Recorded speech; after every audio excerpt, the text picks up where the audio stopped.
Hi bro. Hi. ఎలాగుంది? పర్లేదన్న, బాగానే ఉంది. ఆశ్చర్యమని డిజాస్టర్ తర్వాత కొరటాల శివ ఎట్లా హ్యాండిల్ చేస్తాడు ఎన్టీఆర్ సినిమాని, పైగా ఎన్టీఆర్ త్రిబుల్ ఆర్ తర్వాత కనిపిస్తున్నాడు అనుకుంటే చాలా బాగానే హ్యాండిల్ చేశాడు ఎన్టీఆర్ని అయితే. అండ్ స్టోరీ వరల్డ్ బిల్డింగ్ అనేది చాలా బాగుంది. అండ్ క్యారెక్టరైజేషన్ ఇంట్రడ్యూస్ చేయడం కానీ, స్టోరీని బిల్డ్ చేయడం కానీ, 1 by 1 go through out to everything చాలా డిసెంట్ చేశాడు. ఫస్ట్ హాఫ్ అయితే మాత్రం, ఫస్ట్ హాఫ్ ఇంటర్వెల్ తర్వాత కానీ బ్యాక్గ్రౌండ్ మ్యూజిక్ వల్ల కానీ, ఎన్టీఆర్ ఊర మాస్ కిల్లింగ్స్ వల్ల కానీ, ఆ అగ్రెషన్ వల్ల కానీ ఫస్ట్ హాఫ్ ఒక రేంజ్ వెళ్ళిపోతుంది. ఫస్ట్ హాఫ్ అమ్మని మీరు హిట్ కొట్టేసాడరా అన్నట్టు మాట్లాడతాం.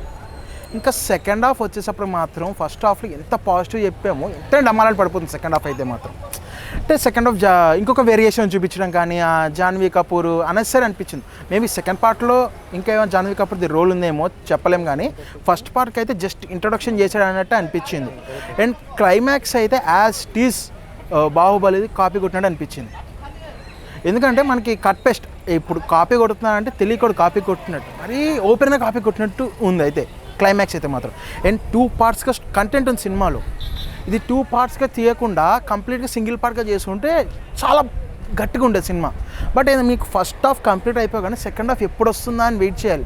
బట్ ఈ సినిమా వల్ల సెకండ్ హాఫ్ అనవసరమా, సెకండ్ హాఫ్ అనవసరము, మొత్తం స్టోరీ అంతా ఫస్ట్ హాఫ్లో చేయొచ్చు కదా అంటాం. బట్ ఎంత అనిపించినా సెకండ్ హాఫ్ మాత్రం కంపల్సరీ రిలీజ్ చేయాలి, సెకండ్ పార్ట్ మాత్రం కంపల్సరీ రిలీజ్ చేయాలి. ఎందుకంటే స్టోరీ సగంలోనే ఉంది కాబట్టి. అంటే ఈయన కూడా ఇదేంటి బాహుబలి కట్టప్ప బాహుబలి ఎందుకు చంపాడని క్వశ్చన్ మార్క్ టైప్లో ఉంటుందేమో అన్నట్టు చేశాడేమో అనుకున్నాను. బట్ అది మిస్ఫైర్ అయ్యింది ఇక్కడ. క్లైమాక్స్ అనేది ఎండింగ్ మిస్ఫైర్ అయిందన్న. సాంగ్స్ కూడా మిస్ అయింది. సాంగ్స్ దావుదీ సాంగ్ తీసేశారు, అంటే లెంత్ ఎక్కువ తీస్తారేమో. అది సాంగ్ చాలా బాగుంటుంది, ఉండుంటే దాన్ని కూడా ల్యాగ్ అనేవారు. First thing. Second thing, first song Ayudha Puja అంటారు ఏదైతే, ఆ దాంట్లో ఎన్టీఆర్ ఎక్స్ప్రెషను అదంతా బాగుంటుంది. కానీ బట్ అదంతా చూస్తే నాకు తెలుగు పాట వింటున్నట్లేదు, తమిళ డబ్బింగ్ తెలుగు పాట వింటున్నట్టుంది. అంటే ఆ కొరియోగ్రఫీ అండ్ బ్యాక్గ్రౌండ్ మ్యూజిక్ కూడా చాలా బాగుంది. అండ్ విఎఫ్ఎక్స్ కొన్ని షార్ట్స్ ఉంటాయి మనకి, పైనుంచి దూకడాలు కానీ జంపింగ్ షార్ట్స్ ఎక్కువ ఉంటాయి. సో ఆ షార్ట్స్లో రోప్ షార్ట్స్ అని ఈజీగా తెలిసిపోతుంది, రోప్తో లాగినట్టు.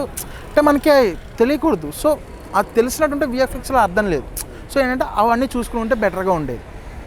కానీ ట్రైలర్లోని సినిమా మొత్తం చూపించారన్నారు. ట్రైలర్లో అది కంటెంట్ అర్థమైపోతుంది. ట్రైలర్లో కనిపించిన కంటెంట్కి సినిమాలో కనిపించిన వేరియేషన్ ఉంది. బట్ ఫైనల్ పాయింట్ ఏదైతే ఉంటామో అది మ్యాచ్ అయిపోతుంది మనకి.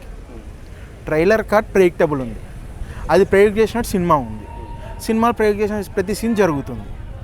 సో ఎన్టీఆర్ని చూసినంతసేపు ఒక బ్యాక్గ్రౌండ్ మ్యూజిక్ వచ్చి ఎలివేట్ చేసినంతసేపు బాగుంటుంది. ఓవరాల్గా చూసుకుంటే కనుక అంత అనిపించదు. సో ఓవరాల్గా ఇది యావరేజ్, అబవ్ యావరేజ్ మూవీ.